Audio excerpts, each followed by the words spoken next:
Hi there. I'd just like to make a little video real fast. Probably about a month and a half or so ago, I got this Remington 870, the tac-14 model.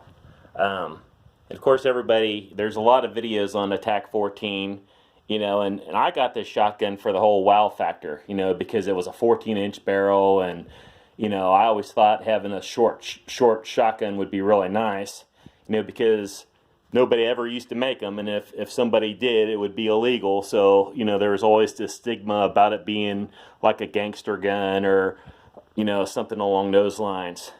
So when Remington came out with the tac-14 and Mossberg came out with the Shockwave, I feel like a lot of people went out and got them, just because they were probably along the same lines of thinking as I was.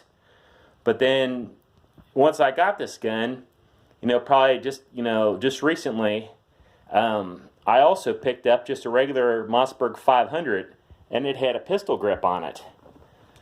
And this Remington 500 with the pistol grip, it's just your basic shotgun. Everybody's seen a Mossberg 500.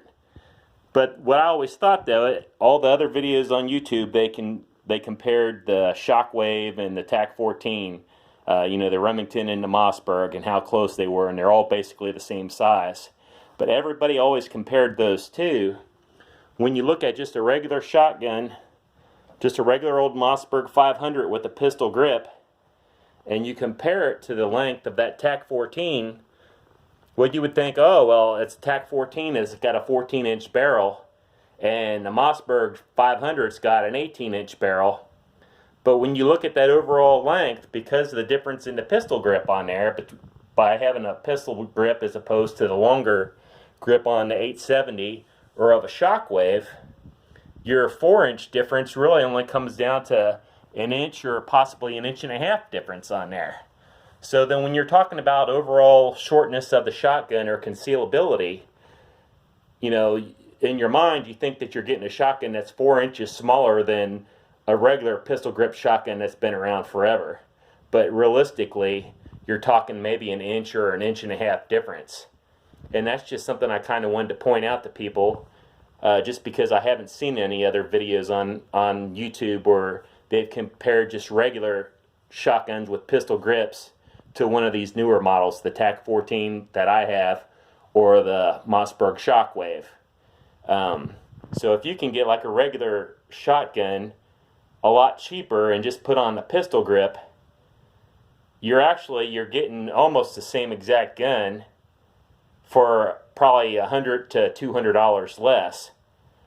Of course, it would be newer, and maybe you want to pay a couple $100 for that extra inch on having the Shockwave or the tac-14.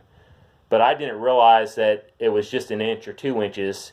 I thought in my mind that was an actual 4 inches difference. So in my mind, I thought when I put them next to each other, there would be a big difference between the two shotguns. And realistically now, after actually looking at them, they're pretty much almost exactly the same. These new shotguns are pretty much the same thing as we've had forever. So I just wanted to show that if you were thinking about getting a Shockwave or a Remington tac-14, that possibly you could be suited just as well with a regular shotgun with a regular pistol grip on it for what the overall length actually is. So that's all. I just wanted to point that out to everybody. Thank you. Bye.